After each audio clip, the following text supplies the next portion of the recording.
you're spending an enormous amount of money on your wedding and for your flowers, and you should preserve them. You should take your bouquet or a few of the blooms from your centerpieces and preserve them so that you have them forever.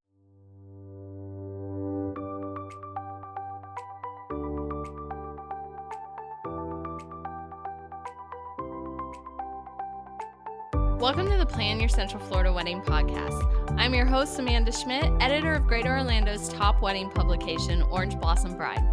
I'm sure when you said yes, you had no idea you were jumping on this roller coaster that is wedding planning. The goal of this podcast is to help make the wedding planning process less stressful and a lot more fun. We'll provide you with great tips and ideas along with expert advice from some of the area's top wedding pros. So let's get started planning your Central Florida wedding. Flowers and weddings go hand in hand. It's one of the few times in life that you will be purchasing a large quantity of flowers, which will bring the whole wedding design together. Unfortunately, flowers are perishable, and that means that you'll only be able to enjoy them for a short time after your wedding, right? Well, not quite. A new trend that we're seeing are brides preserving their wedding bouquets through resin. In this episode, we'll be talking with Niebch of Mindful Tree Art about the process of preserving your wedding flowers. Anne is an avid nature lover, and in 2020, she started a home garden that would be the beginnings of her new business. So she wanted to preserve the beautiful blooms that she helped nurture, but she quickly found that she was helping brides preserve their wedding bouquets. So welcome, Anne. Thank you for having me. Thanks so much for being with us today. And I'm excited to talk to you because this is kind of a new trend that we're seeing, a trend that I think is definitely here to stay because it is really cool to have a unique keepsake from your wedding. And I always like to say that, after the wedding's done, because it does go by so fast, you'll have your pictures and your video. That's why I'm such a big advocate of video. But now we can add to the list flowers as well, right? Absolutely. So let's start with why brides, and I'll probably say brides a lot in this podcast, but it could be anybody. You preserve corsages and all kinds of stuff, so it could be grooms as well. But why do you tell couples, let's say, that they should preserve their wedding flowers? Well, I love flowers. I love nature. And I wish I had preserved my bouquet from my wedding day. And, you're spending an enormous amount of money on your wedding and for your flowers. And you should preserve them. You should take, your bouquet or a few of the blooms from your centerpieces and preserve them so that you have them forever. Because, these are the flowers that were with you on your wedding day. They were with you when you said your vows. I get a little hippie talking every now and then, but I feel like, they absorb your energy, your happiness, your tears, your joy, and it stays in those flowers. And that's why it's so important. And, why I love my job is I get to preserve them and keep them alive forever. And I will say they're not alive, they're actually dried, but, keep them in the state where you can see their beauty every day for a lifetime, and you can pass them on to your children.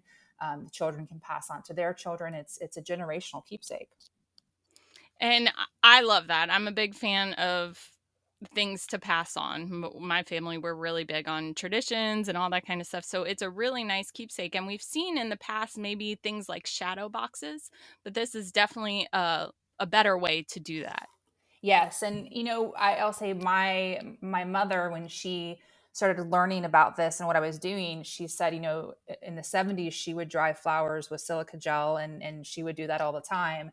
And you might be familiar with the traditional preservation, which is really preserving the blooms, putting them more of a dome or a shadow box. I know there's a few places out there that still do that.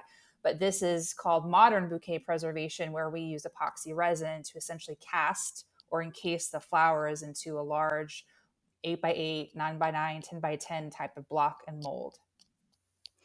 And so these are all really good points. The point of preserving, all those emotions. It's not just the physical item, it's the emotion that came with that item.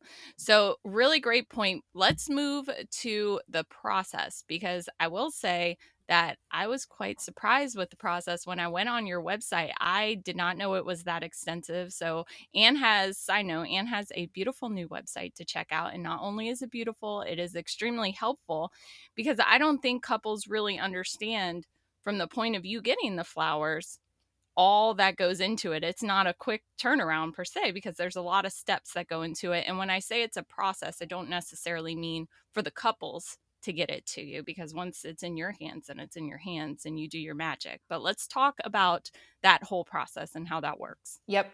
So once I received a bouquet, I will inspect it. Pretty much take off all the damaged petals if there are any. I get a lot of drop offs. In fact, just before we started, I had someone dropping off their bouquet.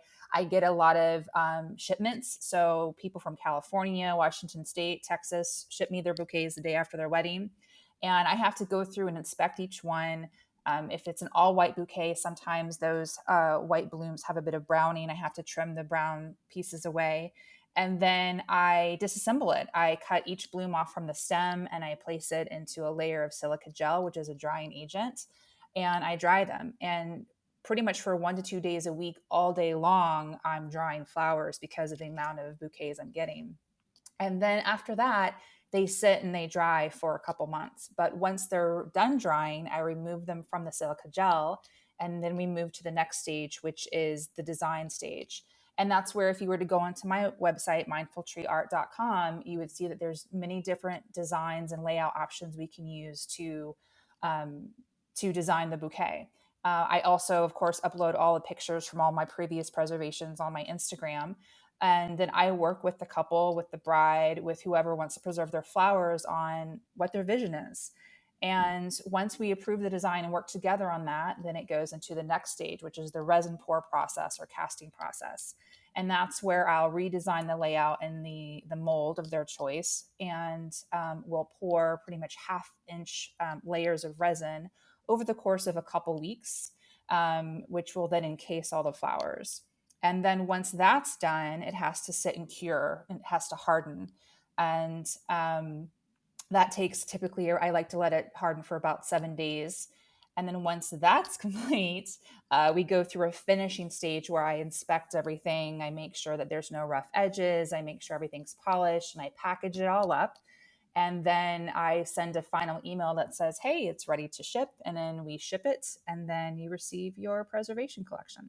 So lots of different parts of the process, very involved. And I work alone. So I own and operate my business. I don't have anyone that helps me. And people sometimes look at me like I'm crazy because I work a lot of hours, but I prefer, I am that person that I like to be responsible for every piece of the process. And so that's why it does take so long, but I love doing it. I love being the one that emails you. I love being the one that designs with you. I love, creating it in the resin pour process. I love shipping. So I love doing every part of that process. Now, because that's a lot we Mm-hmm. just went through. So, with that, let's jump back to the beginning. When they go to ship you their bouquet, how does that process work? As far as, you know, it's flowers, it's perishable, so it's only going to last so long. So, how soon do you tell brides or couples to ship out?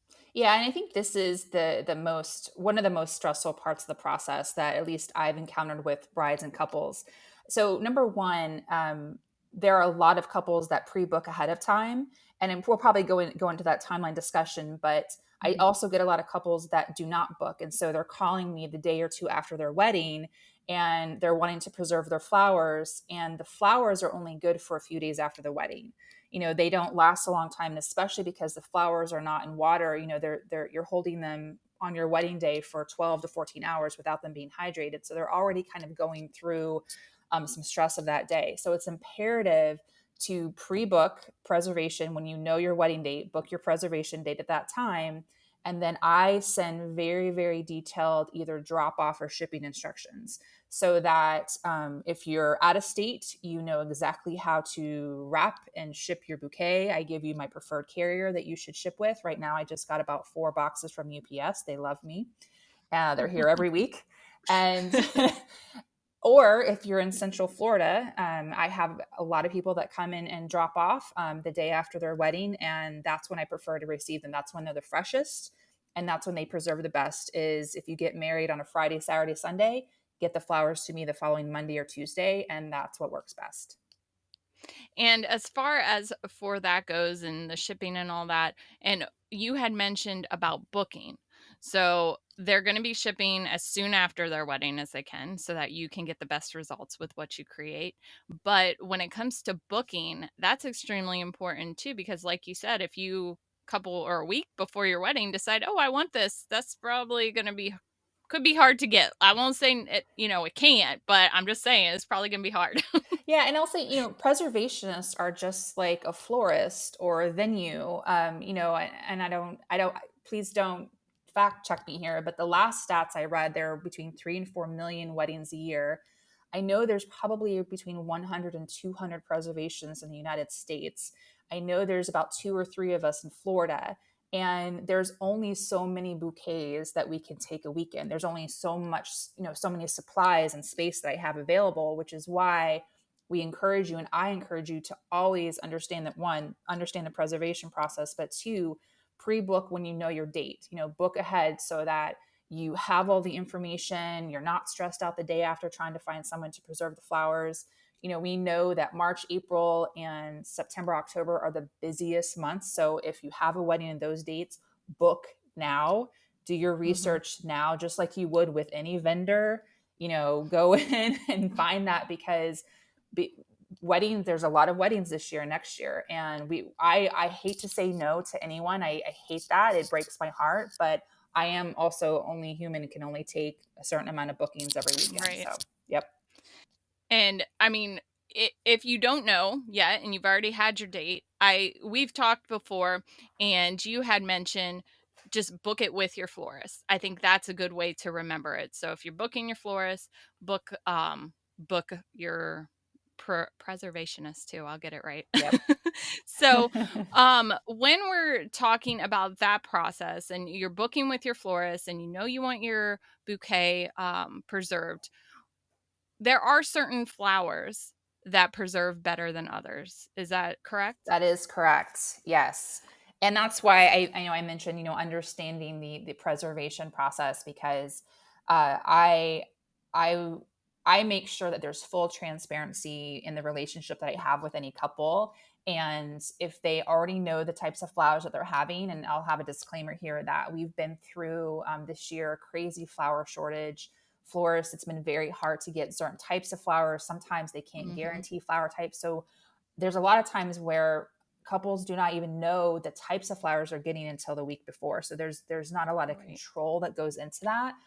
But I always say, regardless, these are your flowers that you got married with. You should preserve them. But yes, the fact is that certain flowers preserve in a different way. And I'll give a quick example: white roses.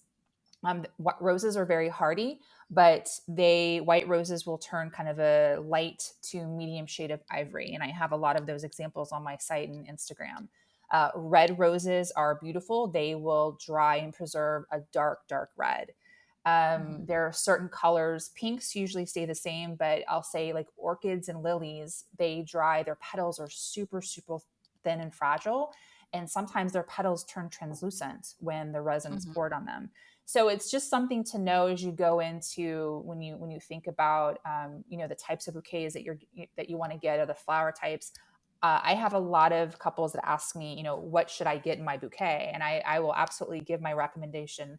um, Anemones are beautiful. They're these usually black middle, white petals, but they're super thin. And most of the times, they don't even make the wedding day. They start to brown and wilt like at the end of Mhm. the day. So for them to even make it to me, 9 times out of 10, they don't make it. So I always say, if you're going to have them, just know that we might have to get a couple replacements or an artificial bloom, because bless their little hearts, they're just a little dramatic when it comes to staying alive.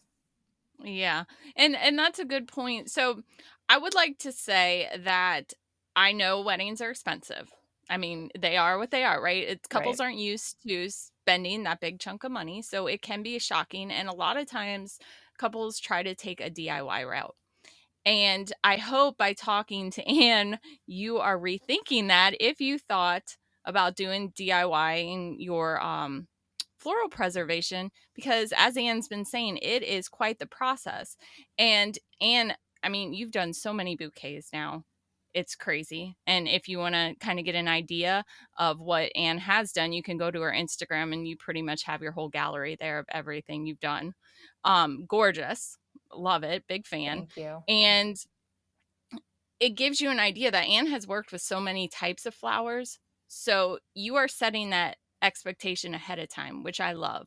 Because anytime in any part of the wedding, when vendors set the expectation, it lessens the stress for the couple and it makes the process more enjoyable for them.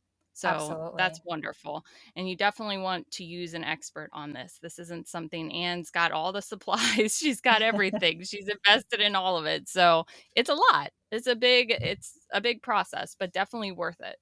So when we talk about the types of things that you can do, because you'll see on your Instagram a lot of squares and hexagons, but you can do a wide range of different types of preservations, correct? Absolutely. I mean, I have, very small blocks if you just want something that's very minimal or if that's best for your budget, to the largest blocks of, a 12 by 12 size.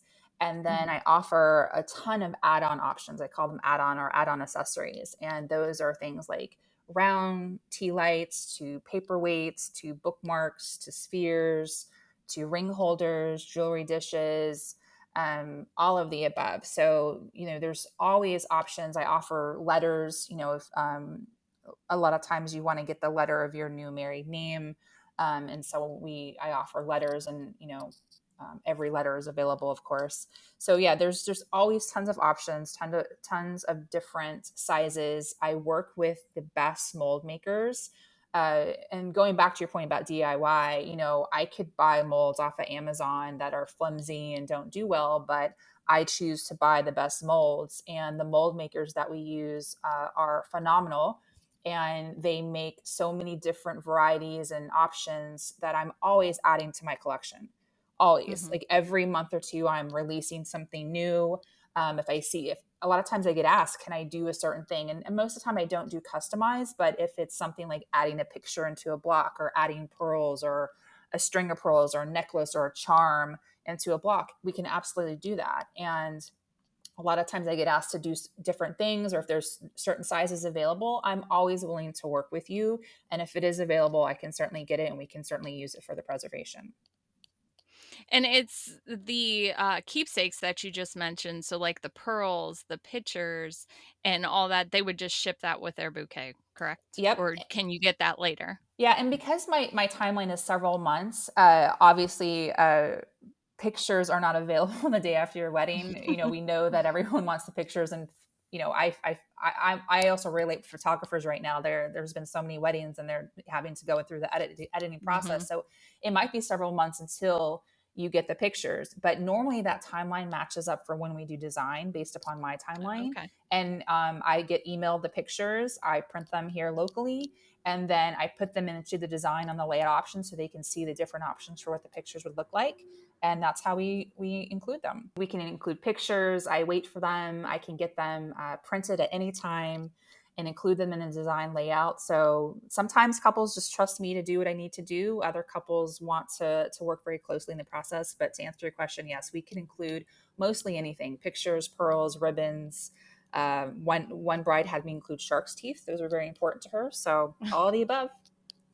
So just whatever little tidbit that you have that you want to preserve, just talk to Anne and she can definitely work with you on that. And I love the different options that you have, like the tea lights or bookmarks. I know that's kind of where you started was with bookmarks, correct?